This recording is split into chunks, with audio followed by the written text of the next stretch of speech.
Well, welcome back. We are at the brink of our last segment of the evening. Again, an opportunity for you to call. We do have a caller on the line. We're going to say again, we're going to ask this particular caller and everyone following to make the question clear, succinct. We are not looking for commentary. We're looking for a question. So please state your question and state who you are directing it to. Christian, you may go ahead. Peace of Christ to all. My question is to Dr. Gray, please. And the question is in the Quran, chapter 4, verse 157.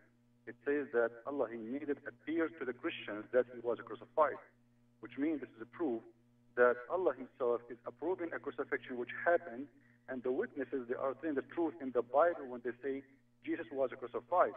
And the Muslims, as long as they believe in a cloning, this means the Muslims themselves are the first to witness for the crucifixion of Jesus, who look exactly like Jesus. All their claim is that He just looked like Jesus.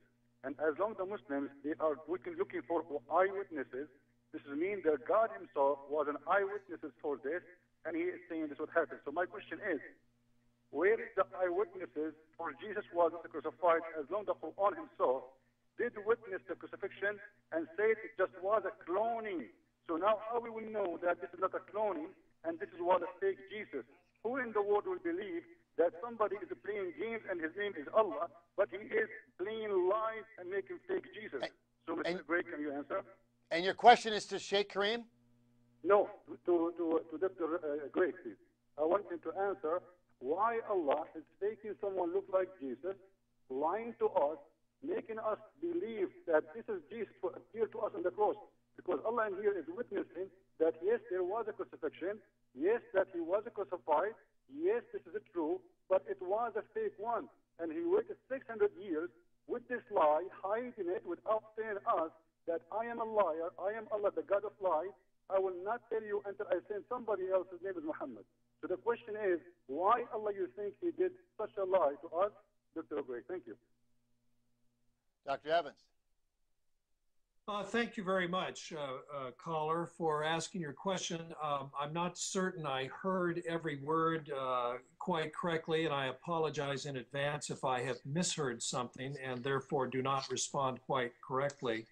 I would never think that God or Allah has lied. Of course not. But I can't help but wonder if Muhammad himself in Surah 4, 157 to 158 has either he has misunderstood or we are not understanding him rightly even now. And I think that that is a very delicate way of responding to that. I don't think from a historical point of view there's any doubt. And so Jewish scholars, Christian scholars, non-Jewish, non-Christian scholars, scholarship around the world in many languages, many countries, do not doubt that Jesus really existed, that He was a Palestinian Jew from Galilee, that He taught about God and about His kingdom, that He told parables, that He prayed the Lord's Prayer, as we call it today.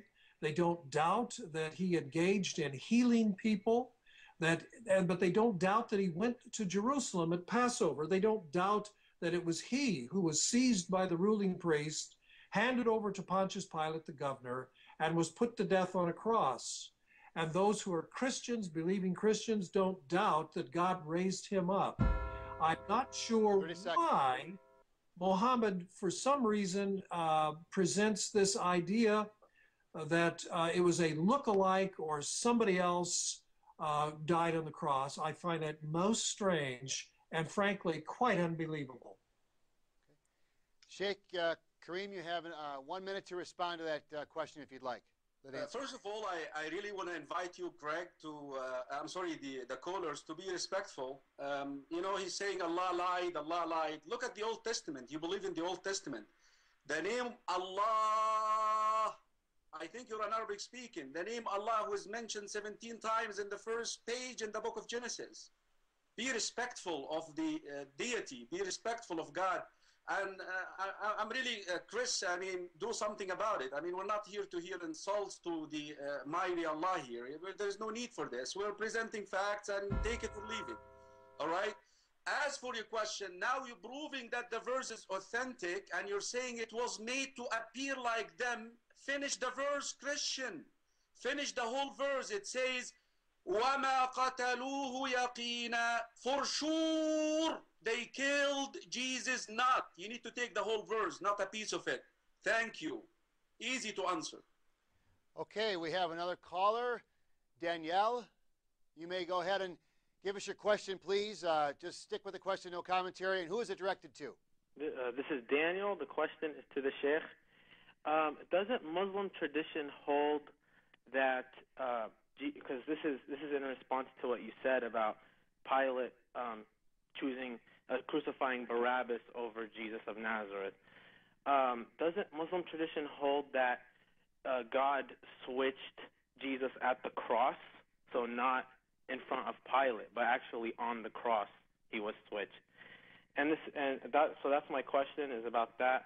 Also, when you said about Paul was self-appointed, in the second epistle of Peter, verse 15, Peter gives legitimacy to Paul. You seem to be familiar with the Christian scriptures, so I assume that you would know that. Thank you. Okay. Thank you, Daniel. Go ahead, Sheikh. Daniel, I really appreciate your question. You need to understand this, Daniel. I see I'm using your text because for me to sit here and address Christian viewers, I cannot use the Quran. Here I am, I use the verse from the Quran, you don't like it. You see, Dr. Evans is saying how Muhammad comes 600 years later. You see, Muhammad did not speak this out of his mind. وَمَا يَنْطِقُ عَنِ الْهَوَى. He does not speak out of desire. This is a revelation from Allah. The knower of the present and the future, the knower of the seen and the unseen told him about it. That you differed upon it, and you have yourself testified that they had no evidence of it. Now, whether he was switched on the cross, whether he is, what I believe in as a Muslim, Daniel, that he was not touched. وَمَكَرُوا وَمَكَرَ اللَّهِ. That's what the Quran tells us. They plotted to crucify him. Allah blooded. وَاللَّهُ خَيْرُ الْمَاكِرِينَ. And Allah is the best in blooding. إِذْ قَالَ اللَّهُ يَا عِيسَى إِنِّي مُتَوَفِّيكَ وَرَافِعُكَ إِلَيَّ. Isa, I'm raising you to me. That's what I believe. But all these scenarios, I'm really using your gospel, which I don't believe in anyways. I mean, not all of it. A lot of it are okay, are accepted, but these are the handwriting of people. So for me, I'm just using it as an evidence to convince you that the crucifixion never took place. Thank you. Okay. Dr. Evans, you have 1 minute to respond to that answer if you'd like. Well, again, we hear special pleading. You hear the Sheikh say that the Quran is inspired, that Muhammad did not, these are not his words, but they're the words of God. But of course, the New Testament writings, he says they're just simply written by men. And so I find this a mixed argument, an invoking of theological categories when it suits. I'm suggesting, why don't we confront the historical evidence and settle that first? The death of Jesus is attested in numerous traditions and manuscripts and books from great antiquity within his own generation, whereas Muhammad has a different idea writing 600 years later. I'll tell you what a historian looks at that and it's a slam dunk. They'll trust the Gospels any day. There are more of them, they're closer in time. We need to establish the history first and then go on and speculate about the theology and about who's inspired and who is not. Thank you very much. We have another caller. Tony, who is your question directed to? And please make your... I'm presented for both of them, if they could answer me. I'm asking both of them and said, is God, why he need a human to pray for him? Why you all the time, he say that's my slave. All the time for a human, consider them as a slave. And if God give them the freedom to choose, why he keep getting involved with them in their life in the Old Testament? On every religion book, he keep getting involved and he keep killing them in the Old Testament. Even he killed the babies. He killed everybody. So Jesus said, by their work you know them. So if we, by their work, we know them, so if the God of the Jews in the past, he was a killer, so he's an evil? Okay, if he was an evil God to kill all of these children and also the babies? Sheikh, would you like to take that? Of you, if he give the freedom for people to free choose? Okay. Thank you, Tony. Sheikh, would you like to take that question? You have 2 minutes. Sure. Tony, come on, Tony, relax. Yes, God loves us. He gives us the freedom to choose. He's not after killing us. He wants us to find happiness in this world. That is why he sent us chain of messengers, one after another, to show us how to live. God does not teach us to kill one another, Tony. God teaches us to be respectful for one another, teaches us to honor the life of other human being. God teaches us this in the Revelation, whether it is in the Old Testament, in the New Testament, in the Quran. All the messengers, including Jesus, peace be upon him, they came with this message, Tony. What happens, Tony, is some people misinterpret, some people who do not understand it, some people who follow their whims and desires, and they do not want to submit to the commands of Allah, to be nice to the neighbor. Jesus himself told us, we have this, that if your enemy give him the other cheek. Be nice to people. Be good to your neighbor. Muhammad told us that somebody went to paradise, will go to paradise because he removed a harmful object from the street. He teaches us to be nice to the animals. A woman will go to paradise because she given a drink to a dog. This is what the Revelation teaches us from Adam until Muhammad. Allah sent all the messengers, Tony, to teach us to submit to him. And once we submit to him, we're going to develop that inner peace, and we're going to be able to spread that peace to others. And guess what, Tony? Think about the next life. If you do not submit in this life, accept Jesus being the messenger, accept Muhammad being the messenger of Allah. Do this, Tony. Say, La ilaha illallah, Muhammadur Rasulullah, Tony. Inshallah, you will be happy in this world, and Allah will give you the next life, paradise, eternity. Thank you. Thank you, Sheikh Karim. And Dr. Evans, you now have 2 minutes to respond to that question. Well, thank you. And much of what Sheikh Karim said, I do agree with. And God is not a killer of people. I agree with that. I think you need to understand that in the Old Testament, a lot of it is narrative. It's history. It's a recounting of the past, many, many centuries presented in somewhat of a condensed form. And so lots of stories are told. And it was a difficult time in the great past. You go back 3,000 years and even further back, and there was warfare in the Middle East. Alas, there still is. There were, kingdoms battling kingdoms, and God's people were oftentimes caught in the middle and had, faced death and narrow escapes.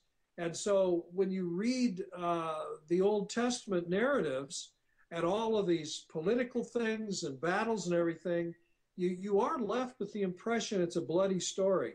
But just keep in mind, it's a very realistic, very grim story of the way things were back in antiquity. And yet through it all, we see God graciously working and revealing himself and guiding people towards himself and away from polytheism and idolatry. So in the end, it's a very moving and very inspirational story, but there is a lot of ugliness and a lot of darkness that is within that story also. Thank you. Thank you. We appreciate, again, you gentlemen are doing a great job with the clock here. We do have another caller. Mike, please tell us your question succinctly, and please tell us who you're directing it to. Okay, yes, hi. I'm listening to the Sheikh. Sheikh Karim, you were saying, you were talking about respect and respect deity to people, but when you were talking, you insulted God. Your question, sir. What's your question? Yes, this is my question. I'm going to say my question. Why are you insulting God yourself? You said he's khayr al-makirin. God, makara wa huwa khayr al-makirin. And then how can you trust a God that will switch the crucified person on the cross and let the people go around preaching about a crucified Savior for 600 years until Muhammad comes and tells them, no, you all were wrong. He wasn't crucified. Okay, thank you, Mike. We're going to move on. Question for Sheikh. You have 2 minutes to answer, please. Thank you. Mike, I appreciate your question. Thank you very much. Mike, this is not an attribute of God. But what is meant is a rebuttal of the act of humans. If we say that the humans blot and we say that Allah does not blot, that means Allah is weak, Mike. You need to understand this. Allah is all powerful. You see, Allah knows what you think about. Allah knows what you think about before you think about it. Allah knows what's in your chest. So now when you plot to do something, Mike, basically Allah knows what it is. That's why He's the best in plotting, because He cannot defeat Allah. That is what is meant by the statement. But I will never, a'udhu billah, I say, ashhadu an la ilaha illallah, I bear witness that there is no deity but Allah. Ya Allah, I'm sorry if I given you the impression, Mike, I'm really sorry. I didn't mean that at all, but I was just quoting a verse. And this is unfortunately shows you that's how sometimes translating things can cause, if you are an Arabic speaking Mike, you would understand what I'm saying. I don't know, maybe you are, but you're not very eloquent in it. That shows you that not having the origin of Christianity, the origin manuscript, the origin text, you don't have it. That is why a lot of the meanings were wasted. And one of them is the concept of crucifixion. You see, we believe, Mike, that Allah is just. Allah is just. Allah is fair. He's going to hold each one of us accountable. And those people who were deceived, 30 seconds. They're accountable for what they believed in. I leave this to Allah. But Allah came to save you, Mike, in the message of Islam. Check it out. Open it, Mike. Read it. Give it a chance. Don't just reject it because it's a different thing. Here I am. Even so, Dr. Evans told me that I'm not open to their theology. All the stuff that I quoted tonight is from their theology. I ask you to do the same, Mike. Read the Quran. Read the Quran. Open your mind to it. Thank you. Okay, Dr. Evans, you have 1 minute to respond. Thank you. I do not think, of course, I do not think God switched anyone. There was no game. This was not a shell game. Now you see him, now you don't. It's Jesus who went to the cross. Everyone saw it. The ruling priests, Jesus' followers, the Romans, Pontius Pilate. Jesus went to the cross. And when Jesus was raised up, he inspired his followers to proclaim the good news, not just of his death for sinners, but of his resurrection. And that is indeed the good news that his Spirit has inspired his followers 30 seconds. Proclaim. Thank you. Thank you. We have Craig. Craig, please succinctly tell us your question. Who is it directed to? Thank you. Hi. This question is for Sheikh. My name's Greg. My question is this: is that earlier on in the debate, you mentioned how you used the analogy of how you have a credit card or a card, someone's information on it, and then you write it out again. You remove the first one. You don't have the autograph anymore. So how do you know what to trust?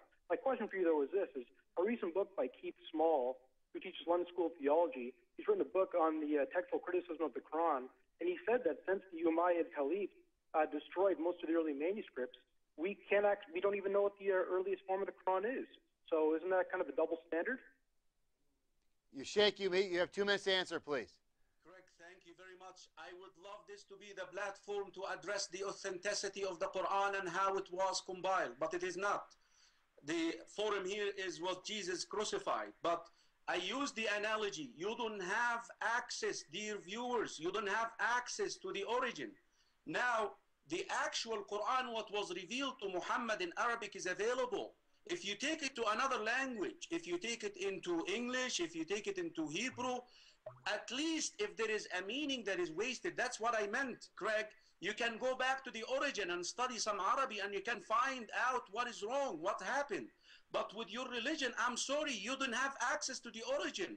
The Gospel, the New Testament, was revealed in Aramaic, in Syriac, where it is. We don't have access to it. We have old pieces, manuscripts here and there, dated to the Greek and dated to the Hebrew time. That's all we got, but we don't have any. That's what I meant. But the Quran is different, Mike. So the analogy which I'm sorry, Craig, the analogy which I meant is what happened is you have the manuscript, the original manuscript right here. Okay? You made a copy of it. Somebody copied it and the origin is lost. Now, you change something in it. I'm not saying that they change it intentionally. It could be the writing of the preacher. You know, when you prepare a lecture or something, you could end up writing on the textbook of the Revelation. And 30 seconds. Was passed on. Some people, in order to prove an analogy, like you, to prove that Allah offered His begotten son, only His son, to the cross, you left the only son that Ibrahim took, the only son to slay him, and yet you're saying it's Isaac. The only son can be only Ishmael. So they ended up changing things to prove a special theology, but they messed up the whole thing. That's what I meant by it. Thank you. Thank you. Dr. Evans, 1 minute to respond, please.